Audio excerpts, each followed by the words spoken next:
এবার নিজেই হবু স্ত্রীর ছবি শেয়ার করলেন তাহসান। শনিবার সারাদিন সামাজিক যোগাযোগ মাধ্যমে চর্চিত বিষয় ছিল তাহসান এর বিয়ের খবর।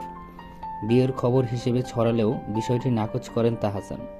প্রথম আলোকে তিনি বলেছেন, এখনো বিয়ে হয়নি, কোনো আনুষ্ঠানিকতাও হয়নি, একটা ঘরোয়া আয়োজন ছিল, সেখানে এই ছবিগুলো তোলা। বিস্তারিত শনিবার সন্ধ্যায় জানাবো।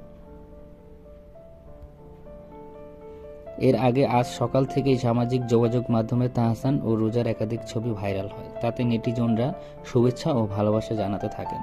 শুভেচ্ছা জানিয়েছেন বিনোদন অঙ্গনের অনেকে, এমনও লিখেছেন কেউ কেউ, অবশেষে চাঁদের আলো খুঁজে পেয়েছেন তাহসান, তার সেই প্রিয় গান যেন অবশেষে সত্য হয়ে ধরা দিল। একাধিক সূত্রে জানা গেছে, রোজা আহমেদ 10 বছরের বেশি সময় ধরে বাংলাদেশে ও যুক্তরাষ্ট্রে ব্রাইডাল মেকআপ আর্টিস্ট হিসেবে কাজ করেছেন। রোজা নিউ ইয়র্কে পড়াশোনা করেছেন। পড়াশোনা শেষে করে তিনি কসমেটিক্সোলজি লাইসেন্স অর্জন করে পরবর্তী সময়ে নিউ ইয়র্কের কুইন্সে রোজাস ব্রাইডাল মেকওভার প্রতিষ্ঠা করেন। তিনি একজন উদ্যোক্তা বললেও জানান তাহসান।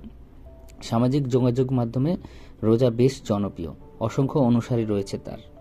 প্রায় 18 বছর আগে 2006 সালের 7ই আগস্ট বিবাহ বন্ধনে আবদ্ধ হন তাহসান খান ও অভিনেত্রী মিথিলা।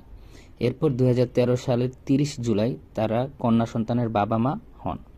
পরে 2017 সালের 4 অক্টোবর বিচ্ছেদের ঘোষণা দেন তাহসান। নিজের অফিসিয়াল ফেসবুক পেজ থেকে এদিন দুপুরে তাহসান ও মিথিলা যৌথভাবে তাদের বিবাহ বিচ্ছেদের ঘোষণা দেন।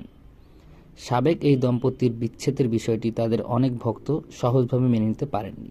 পরে মিথিলা ভারতের চলচ্চিত্র নির্মাতা সৃজিতকে বিয়ে করেন।